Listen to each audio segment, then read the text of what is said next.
வணக்கம் நண்பர்களே. இப்பொழுது பிரம்மா சரஸ்வதி அவங்கள எப்படி வசியம் பண்ணலாம், அதை வச்சு நம்ம என்னென்ன செய்யலாம், என்னென்ன பூஜை முறைகள் செய்யலாம், பிரம்மாவையும் சரஸ்வதியும் வணங்கினால் நமக்கு என்னென்ன நன்மைகள் கிடைக்கும் அப்படின்றத முன்னோர்கள் சொல்லிக் கொடுத்த வழிப்படி நான் இப்போ உங்களுக்கு தெளிவாக சொல்கிறேன். ஏன்னா இது பெரும்பாலும் பார்த்திங்கன்னா மாந்திர ரீதியாக இருக்கிறவங்களுக்கு இதை அவ்வளோ சீக்கிரத்தில் சொல்லிக் கொடுக்க மாட்டாங்க. ஏன்னா அது சூட்சமமாகவும் மறைமுகமாகவும் வச்சு வணங்குவாங்க. குருமார்கள் அவ்வளோ சீக்கிரம் சிஷ்யர்களுக்கு இதை வெளிப்படுத்த மாட்டாங்க, சொல்ல மாட்டாங்க. சரிங்களா? இப்போ அந்த பூஜை முறையை பற்றி இப்போ நம்ம கொஞ்சம் தெளிவாக பார்க்கலாம். நீங்கள் என்ன செய்கிறீங்கனாக்கா, பௌர்ணமி அன்னைக்கு சுத்த ஜலத்தில் குளிச்சுட்டு இந்த பூஜையை நடுஜாமத்தில் நீங்கள் பண்ணுற மாதிரி இருக்கும். நீங்கள் உங்கள் பூஜை அறையில் பசுமாட்டு சாணியை நல்லா தெளிவாக தெளிச்சுட்டு, பஞ்சகாவியம் தெளிச்சுட்டு, அதன் மீது சிகப்பு ஆசனம் விரித்து நீங்கள் சிகப்பு வேட்டி கட்டிக்கிட்டு உட்காந்து இதை நீங்கள் பூஜையை செய்யுங்க.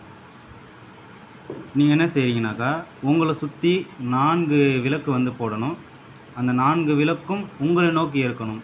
தாமரை திரி போட்டு பசு நெய், சுத்தமான பசு நெய்யில் தீபம் ஏற்றுங்க. இதற்கு நீங்கள் தலை வாழையில் விரித்து அவல் பொரி கடலை, வெற்றிலைப்பாக்கு, பூப்பழம், தேங்காய் மற்றும் நெய்வேத்தியமாக நீங்கள் சக்கரை பொங்கல் அது போல் நீங்கள் வச்சுக்கோங்க. எந்த ஒரு பலியும் கொடுக்க தேவையில்லை. நீங்கள் இந்த பூஜையை நான் கடைசியாக மந்திரத்தை தரேன். அதை வச்சு நீங்கள் 48 நாள் நீங்கள் சரிவர பூஜை பண்ணுங்கள். இருவேளை குளிக்க வேணும். குளிச்சுட்டு நீங்கள் இந்த பூஜையை செய்யுங்க. சரிங்களா? இதை நீங்கள் பூஜை செய்து சித்தி எடுத்தீர்களா என்றால் உங்களை நோக்கி முக்காலத்தையும் உணரக்கூடிய ஒரு மகா சக்தி உங்களுக்கு கிடைக்கும்.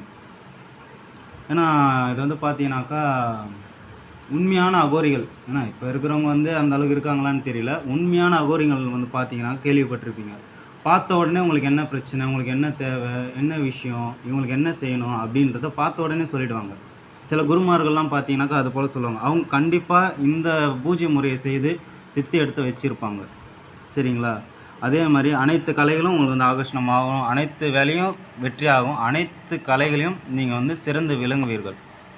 அதனால் இந்த பூஜையை நீங்கள் கட்டாயம் செய்து பாருங்கள்.